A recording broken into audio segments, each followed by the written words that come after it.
I used to dream about showing the world what I dream about.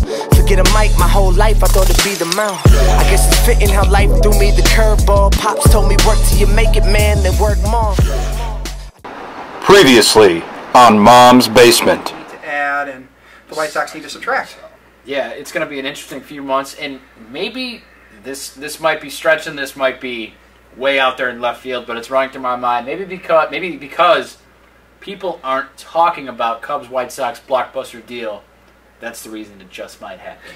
We can only hope. That would make me really happy. We can only hope. With Theo Epstein, I have full faith in him. I know Corey has faith in Rick Hahn to do what's right for both teams in Chicago as the trade deadline winds near. Well, Theo doesn't want a rental either. Right. It just makes too much sense for it not to be talked about. It just sucks that it's not. Ladies and gentlemen, welcome back. Another episode of Mom's Basement here on iTunes and YouTube. Before we get into the glorious day that is today, July 14th, make sure you're checking out Crossover Report at crossoverreport.com and Crossover Report on all social media. Check out that content every single day. Those guys do a great job with all that. It's been a wonderful 48 hours here. Rocking the Cubs World Series champion jersey today. You know why. What everybody said wouldn't happen, happened. The Chicago Blockbuster is official. Jose Quintana is a Chicago Cub. The White Sox get a great return for Jose Quintana back to the South Side. And I think we were really the only ones that the whole time stayed on board with the it can happen. There's no reason Rick Hahn and Theo Epstein aren't going to work something out. If it's going to help both teams, these teams will get something done. We proved everybody wrong. We called it last week on the show, saying if there's no talk about it, that might just be why it happens. And here we sit a week later, looking super smart. Basically. I mean, yeah, I feel pretty good right now. We're looking pretty smart. You know, anybody who ever said that the Cubs and White Sox would never trade with each other, y'all can go fuck yourselves because you're wrong. This is just a great day for basically everybody involved in this deal. You know, you get Jose Quintana to a team that desperately needs him and has a chance to win a ring with him, and you know he's got an offense behind him now and a defense behind him who will, you know, support his efforts, and the White Sox just added more superstar power to their fun. Jose Quintana is perfect fit for the Chicago Cubs. I mean, he's going to go right in. John Lester, Jose Quintana, Kyle Hendricks, when he gets back healthy, will be like an addition to that rotation. If he's even, you know, almost what he was last year, that's very, very good for the Cubs. Jake Arrieta, iffy. John Lackey, he's bad. Eddie Butler, meh. Mike Montgomery, better in the bullpen. So something they needed to do. They needed to have a guy like Jose Quintana, and frankly, I don't think they're done. I think they're going to go and look and do whatever it takes to add another arm, but that's not what we're here to talk about. The only reason we're here today is to talk about Quintana to the Cubs and where it leaves both teams as we head further into July here. And Quintana, you know, this is what Theo wanted. He's been looking for a controllable, very good starting pitcher for like 2 years now. Finally gets his guy, Jose Quintana. Did he give up too much? Absolutely not. Pitching is going to cost you a lot, and the Cubs kept their entire Major League roster intact. They gave up nobody from the big league club. Only prospects. Prospects are prospects until they play in the major leagues. And the guys they gave up, frankly, are really far away. They're not getting up this year. They're not getting up next year. So guys that are far off from their future. It's a great deal for the Cubs. It's a great deal for the White Sox. If you think otherwise, I don't know what else to tell you. You're just not seeing it clearly. Yeah, I mean, I see looking up Jose Quintana's contract. I believe when he initially signed that contract, too, it was announced as like a 6-year, $26 million contract with a couple options that were built into it. On the open market, guys, Jose Quintana is a $150 to $200 million pitcher. You're going to see just how much of an impact that his cheap contract has during the offseason when you see, you know, in the Cubs' case, Jake Arrieta is going to leave, and he's going to ask for $150 to $200 million, and while I doubt he is worth that, he might just get it because that's how valuable that pitching is, especially when it's that cheap. So that's why the Cubs had to give up what they gave up, and ultimately, as a White Sox fan, it feels a lot more like the Chris Sale deal than it does the Adam Eaton deal. When you look at the Adam Eaton deal, we just kind of friggin' robbed Washington, and that's what you call a fleece. Yeah, we got 3 pitchers who are going to be part of our rotation in the future, and one that has an ace ceiling. So, regardless, if you look at the Cubs deal versus the Chris Sale deal, you needed that big guy as the centerpiece. The White Sox chose to put their rebuild around Yoan Moncada in the Chris Sale deal, and in the Jose Quintana deal, they got a guy who is going to be protecting Moncada in the future lineup, and that is Eloy Jimenez, the guy who he's got the ability to hit a baseball that breaks lights in minor league stadiums, and he has the highest exit velocity I've seen on a ball that he's hit is 119 miles an hour, which is up there with Giancarlo Stanton and Aaron Judge, and I think he could be as good or better than Aaron Judge when he reaches his peak. I think that the Cubs were the type of team that could basically beat all other offers with this guy. I mean, of the rumored teams that were in on him, the Brewers didn't have an Eloy Jimenez. The Yankees, they were saying Gleyber Torres was was untouchable. That would have been the one guy. Yeah, I mean, there are other players too that would have been headliners that would have been somewhat comparable, but none of these other teams were willing to part with them. So when Rick Hahn approached Theo about it, he said it's Eloy or nothing. They tried to sell him on Schwarber, and Rick Hahn wasn't really feeling Kyle Schwarber, and I'm really glad he wasn't, because I don't want a DH to center my package for a number 2 pitcher. But it was ultimately just something that had to be done for both teams, and I like the second piece too in Dylan Cease. I think he just adds to another great arm to the White Sox farm system that has just they're 10 to 12 deep in starting pitching arms right now. It's insane how good their rotation is going to be. Which means you only need half of those to hit. Yeah, you only need half of those to hit to have the best rotation in all of baseball, which is what I think the White Sox will have someday. And Dylan Cease isn't an ace by any standards, but I think he could slot somewhere between a 2 and a 4 He starter. definitely has potential to be a very good number 2. Yeah, I think that's his so. ceiling. Is a very good number 2, and I've seen him pitch live. I mean, it's easy. The way the ball comes out of his hand, it's easy 100, easy 99, consistently. So, for those guys, I always say it's the same with Kopech. If you can sit 97, 98 consistently with a little bit more control on it, and save that 99, 100, 101 for when you really need to gas somebody up and get a key out, a key strikeout, why not? I mean, you're gonna be as effective, if not more effective, because you're going to locate better. Your off-speed's still going to have the same effect because it's still going to be a huge difference from your fastball to your curveball, your slider, your changeup, whatever it may be. So why not sit at a lower velocity? And right now he reminds me a little bit of a Kopech light, where Kopech might have better secondary stuff, and by secondary I mean like his second and third pitches are better than Cease's second or third pitches. But I think both of them have the same floor, which is a high leverage reliever in late innings. But I think both will end up starting in the White Sox rotation, and I think that the White Sox really couldn't have done better in this deal. There's a reason I think Cease is much further away than Eloy. Eloy, obviously, the talent, you can see it's there. This guy's going to be a cornerstone for this team, for the White Sox. I think he can win multiple MVPs in the league. He's just that good. Dylan Cease, I think, is further away because for me at least, when I get a starting pitcher, I like him to have 4 pitches. And right now, Cease has fastball, a really good fastball, it's a really great life on it. A curveball, it's a pretty good curveball. It's a good 12-6 Yeah, curveball. very good 12-6. Got a lot of movement. It dives off the table. It's got a good change of pace from the fastball. And then he's got a changeup, which it's not very good, frankly. Yeah, but that could be fixed up. I mean, every pitcher who comes to the White Sox, Don Cooper teaches him to throw a cutter. Yes. So he's going to learn how to throw a cutter, which is going to take some time in his development. And if he can perfect that changeup to just be an average third pitch, that's something he could get over the plate when he needs to, or get it to move when he needs it to. I think that Cease is going to be, perfectly fine as a starting pitcher. And if he can't master that, that's where he probably ends up in the bullpen as a high leverage reliever. But right now he's a 63rd prospect on MLB Pipeline's top 100 for a reason. The guy can flat out throw a baseball. and I think that is, something the White Sox didn't necessarily need, but it's a very valuable second piece. Yeah, I mean, it's really only Eloy Jimenez and Dylan Cease. The other two players going to the south side really don't matter. I mean, they're nobodies, sorry frankly. If they ever come across. If we're offending either one of them watching, or if their families, or somehow, if someone who knows them are watching, they're nobodies. Yeah, one of them's a first baseman who can't make good contact, and the other one's a 24-year-old utility infielder. That screams career minor leaguer. Yeah, that if any of them become a utility player, that's a win for the Sox, but I doubt it. Yeah, I mean, so Eloy is a great get for Rick Hahn.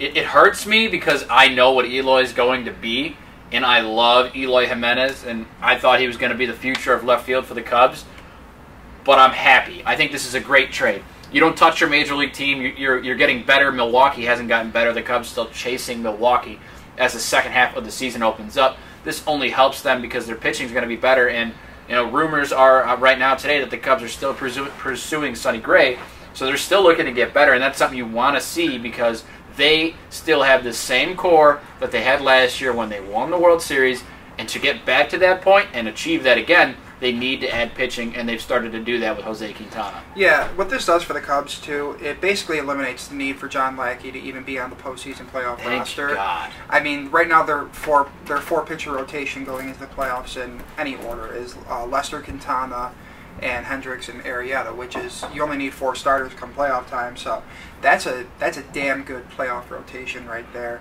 And, I think what you'll see in the second half from Jose Quintana as far as pitching for the Cubs, he might be one of those guys that just sort of, just gets on fire because he's on a team that's in a pennant race. He's on a team that's won a World Series. He's on a team that has the defense behind him and the offense for him to actually get him wins. He's 4-8 right now, but wins aren't telling of a pitcher's success at all. And I think going forward for the Cubs beyond 2017, you still have 3 more years of control for him for dirt cheap money. And I think once he has a full off season with a team that he knows that this is going to be his immediate future, and he can grow it, get some comfort level with. I think he could surprise some people. His numbers in his career outside of wins are pretty similar to John Lester's. You could see him as a guy who goes out next year and wins 17 or 18 games with a good offense and a good defense to support him, and people be seeing this guy and being like, where was he all these years? And he's still the same guy. It's just he's got a bigger market now to show him off on. It's funny you say bigger market because they play in the same city, but a lot of people can refer to the Cubs as big market and the White Sox as middle market. But also another thing, you bring up John Lester, and that's what I wanted to get to, is I think John Lester is huge because Jose Quintana is a younger John Lester, in my opinion. He just is. So to have John Lester in the same rotation, in the same clubhouse every single day, I think is very beneficial to Jose Quintana. Lester's a guy who's won 3 World Series, had a lot of success. He overcomes a lot of adversity. He's got a lot of fire. He knows how to pitch at a big league level. And not to say Quintana doesn't, but he can learn a lot from John Lester for sure. And I think what this Cubs team needed too is a little bit. The Cubs don't need more talent. The talent is there. What I think the Cubs needed a little more of is a guy who is going to come in, do his job, and not worry about wearing a T-shirt that says "Try not to suck" or whatever, or dressing up as Anchorman for the next road trip. It's Jose Quintana is a guy who's going to show up every 5th day on the mound. He's going to not dick around. He's going to give you 6 or 7 good innings, and he's going to induce contact, which is going to allow the defense to be a little more involved. And he's going to get the ball over to the other team so you guys can get on offense and you guys can score some runs. I think that's what this Cubs team needs, is just a little more focus, and I think Jose Quintana brings focus to you guys. He's a great ad. I mean, you couldn't ask for Theo to do any more. He's trying to put together another winner here, another team that can go deep into the playoffs. Pitching wins in the postseason. The reason the Cubs were so good last year was because of the rotation. It was dominant all of last year, which obviously was going to be very hard to duplicate this year. So they didn't duplicate it. Now you see, okay, Theo, I got to go out and get a guy like Quintana, maybe bringing in someone else also, maybe a bullpen piece. He's not done yet. He's got a couple more weeks to continue to put the finishing touches on this season on the roster, and he's going to continue to do that. And Quintana I'm stoked. I couldn't be more happy. The Cubs one, didn't get ripped off. They didn't get fleeced. If you're saying they got fleeced, check your glasses. Go get glasses. Get a CT scan. Get an MRI on your brain. I don't know if that's the right terms for brain scans or whatever. The nurse will tighten that up for me. But, I mean, get checked out because you're just wrong. They didn't get fleeced. He's a great ad. He's going to do well for the Cubs. They have him until he's 32 years old, so he's not going anywhere. This is his home now. He's going to pitch for the Cubs at a cheap price. It's going to be so clutch for them to have him the next few seasons.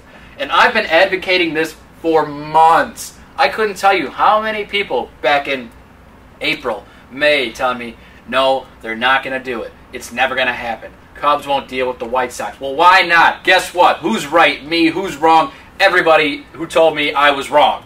I don't know all their names because it's a lot of names, but I'm right. They make the deal, and both teams in the city are better off for it. You went on some kind of rant. I love it. I'm stoked. And I'll just kind of patch a few things up. I mean, just for people who are going to get on, Jose Quintana about his win-loss record or his ERA, those are two pretty outdated stats to evaluate pitchers on. We've said that before. A win is a team statistic, so, even the White Sox are horrible on offense. So if Jose Quintana goes, for example, 7 innings, gives up 2 runs, and the White Sox only score 1 run, Jose Quintana gets that loss. And I don't think that's going to be the case very often on the Cubs, especially with their offense. He's been let down by his defense a lot this year. His second to last start with the White Sox, he was a victim of 4 errors in 4 innings, and that resulted in him giving up 5 runs, not all of which were earned. And I just think that he's going to do very well on the north side, and it's really hard for me to see him go.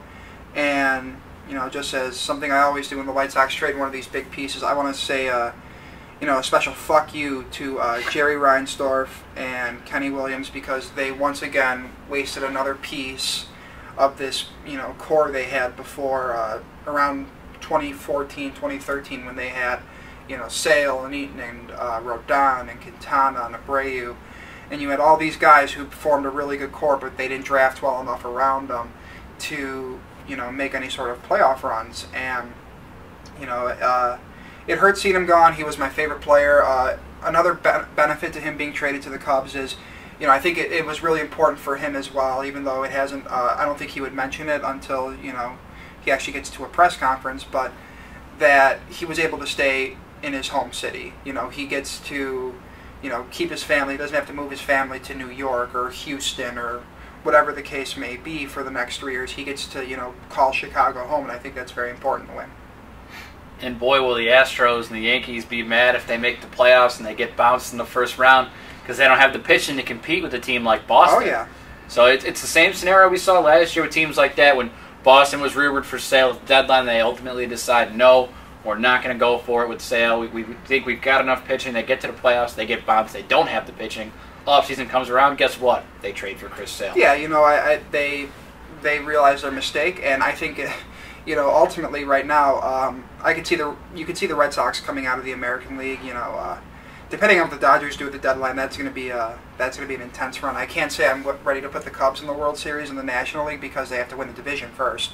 But if you see a Red Sox Cubs World Series, that's going to be some bittersweet moments for White Sox fans who see Jose Quintana and Chris Sale possibly square off. Wouldn't that be crazy to see them square off in the World Series? That would be ridiculous. I don't know if it would happen because Sale would be the number 1 for the Red Sox and the Lester. But if there's a Game 7 in the CS, say Lester's got to pitch Game 7, they might throw Quintana Game 1 in the World Series. That would be ridiculous. And I think if it's Dodgers-Cubs CS, I think it's a 7-game series.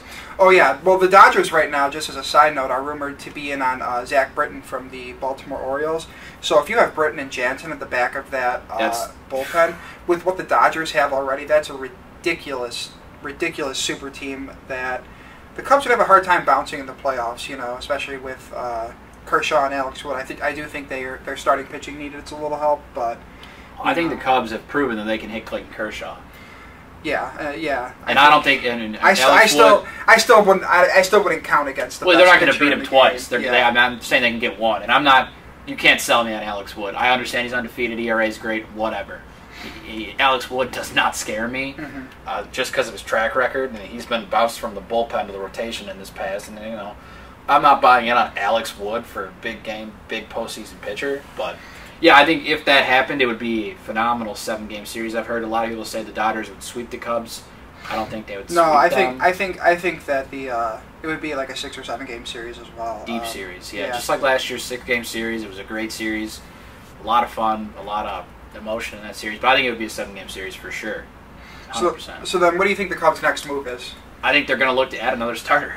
I really do. Do you think like do you think they can get a high end guy? Or they're going to kick the ball around on Sunday. But I mean, you look at their top 5. Their top 5 prospects right now: Heimer Candelario or Jamer Candelario. Excuse me. I thought it's Jamer. Whatever. I don't care. Oscar De La Cruz, Mark Zagunis, Trevor Clifton, Jose Alberto's.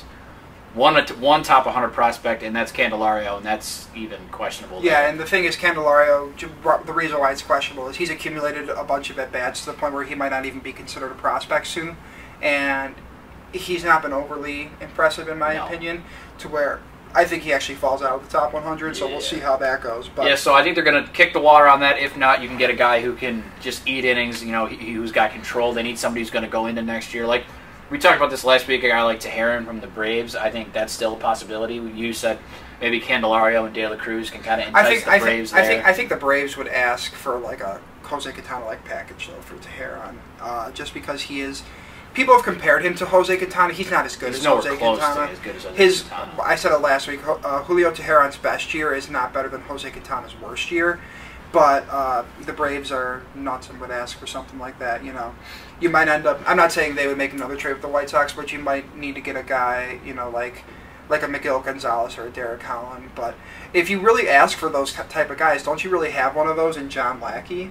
I mean, I don't know if the Cubs... I'm talking about someone who's young and come in and eat innings and has control. I don't want a guy like 37, 38 like Lackey. I mean, John Lackey, in my opinion, if they add another arm, should be DFA'd. Like, not even on the team. Like, goodbye. They don't need him. He's that bad. He doesn't add anything to the team anymore. Yeah, I think, and we talked about it. I talked about it a little bit anyway, with the locker room presence or the clubhouse presence that Jose Quintana brings, where he's just a guy who's going to go out and do his job every 5th day. I feel like with Cubs fans pushing John Lackey out, or with the Cubs pushing John Lackey, say out of a playoff rotation, they don't have to worry about John Lackey throwing a temper tantrum on the mound every 5 days. I mean, the guy just, they squeezed everything they could have out of him last season in 2016, and that's fine and all, and I mean, he got a ring for it. But, John Lackey shouldn't be part of this team's playoff roster. He serves really no purpose, and I don't think he does anything for the morale of the team either, for whatever value you put in that. Yeah, and I think the Cubs, if they want to get another big name, they're gonna have to part with somebody from the Major League roster, but not somebody that's a huge, like Almora maybe can entice a team. Or, I mean, Schwarber if you have to. I mean, somebody like that can entice... I mean, Oakland, I feel like the Cubs could just rip them off, honestly. They've done it before, they could do it again. They've done it before. I think Billy Beane would want Addison Russell back, but... I don't think... I mean, just looking at it objectively, I don't know if the Cubs really do anything too major. I don't think they're going to get Sonny Gray personally. At the very least, I want them to add an arm. I don't care if it's a pitcher. I don't care if it's a bullpen, like Brad Hand. I could see that, but I mean, Brad Hand would cost you as well, and I don't know what you have to give up for Brad Hand either. I don't think he's going to cost you a headline like Eloy. I don't think so either. But I mean, the Cubs farm system is pretty barren. It's bad now. Yeah, it's bad. It's pretty. The Cubs have gone from the top of with the farm system, then slowly leaping to the 10, 11 range. Then they were like middle of the pack this year because they still had the guys like Eloy and Cease, and now they're at the bottom. Yeah, you don't have much to trade They have from. depleted the farm system. I think it's for the Cubs. It's honestly as simple as just play better. Yeah. I mean, I think the Jose Quintana deal is sort of a wake up call. It might excite some players on that team. But, you guys, at the end of the day, you guys still have Anthony Rizzo, you still have Chris Bryant, you have guys who can hit, you have guys, obviously now your rotation's pretty strong, 4 deep for a playoff series, so you just got to play better. Yeah, and, that's going to be, the second half's opening up, it's going to be very interesting to see how they come out of the second half for the Cubs. It's going to be a wild ride. Especially because under Joe Madden, the Cubs have played very well in August and September. They've won 100 games in August and September in the 2 years that Joe Madden's been the manager. So that's 50 wins a year.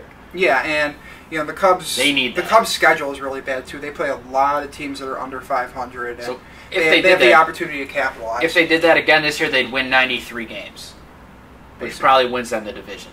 Yeah. So that's as far as what the Cubs go, and then as far as the White Sox go, the White Sox are really bad right now. They're really bad right now. I actually saw a Fangraphs link before the Jose Quintana trade, and it basically was saying who is the most likely team to get the #1 overall pick in the 2018 draft, and the Phillies were first with like a 70-something% or 76%, I believe is what it was approximately, and the White Sox were the #2 team at like 6%.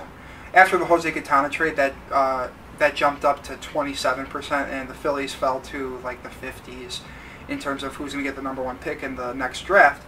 And you know, the White Sox still have David Robertson to trade. They still have Todd Frazier to trade. They still have Melky to trade. They still have Anthony Swarzak and Tommy Kahnle to trade to bolster this the back end of the farm, or the middle portions of the farm. And right now, I think the White Sox have at very worst the second best farm in all of baseball. You can compare it to the Atlanta Braves, however much you want to. I'll be the moderator here, saying the Chicago White Sox have the best farm system in baseball. Yeah, I mean, it basically, we were talking about before the show, both the Braves and the White Sox have a ridiculous amount of quality starting pitching in their farm system. You know, every single level you see a stud starting pitcher, especially now with Dylan Cease at low A. And each system has, you know, three or four big bats. You know, the White Sox have Yoan Moncada, they have Eloy Jimenez, they have Luis Robert, and they have Zach Collins. And the Atlanta Braves have three guys named Kevin Maitan, Ozzie Albies, and Ronald Acuna. So you basically just got to decide which 3 bats or 4 bats you'd rather have. And I would take the White Sox bats personally. I mean, I'm a White Sox fan, but yeah, the White Sox have the best or second best farm in all of baseball, and I think that's obviously that bodes really well for their future. They have 9 of the top 68 prospects. They have other guys like Alec Hansen and Dane Dunning just knocking on the door to jump into the top 100, and I think they will. And yeah, you know, it's a pretty good time to be a White Sox fan considering how well the rebuild's going. Really quick here before we wrap up, right now, as it stands, Thursday, July 27th at Guaranteed Rate Field, Jose Quintana is scheduled to pitch against the White Sox for the Chicago Cubs. I kind of want to go. That is must see. That's really exciting because, you know, what I'm thinking, maybe around that time they'll have called up Yoan Moncada, and maybe you'll get to see Quintana against Moncada. And mark it on your calendars. Thursday, July 27th, 8:10. I assume that is Eastern time. I hope he dominates us. I swear. I hope he dominates us. 8 innings, no runs, 9 Ks. Shit, throw a no-hitter. I don't care, man. I mean, the 27th, 7:10. Mark your calendars. That's all we have for you guys today on this episode of Mom's Basement on iTunes and YouTube. Thank you so much for watching, listening, whatever it may be. We appreciate you guys hanging out with us for this podcast. We will be back and better than ever next week. And we will see you guys then. You know what it is, and we always get it in. Whoa. When I come through, everybody gon' move like whoa. Everything I do, got 'em like whoa. The young boy with the sauce, yeah, I'm something to see. Heard you got a new deal.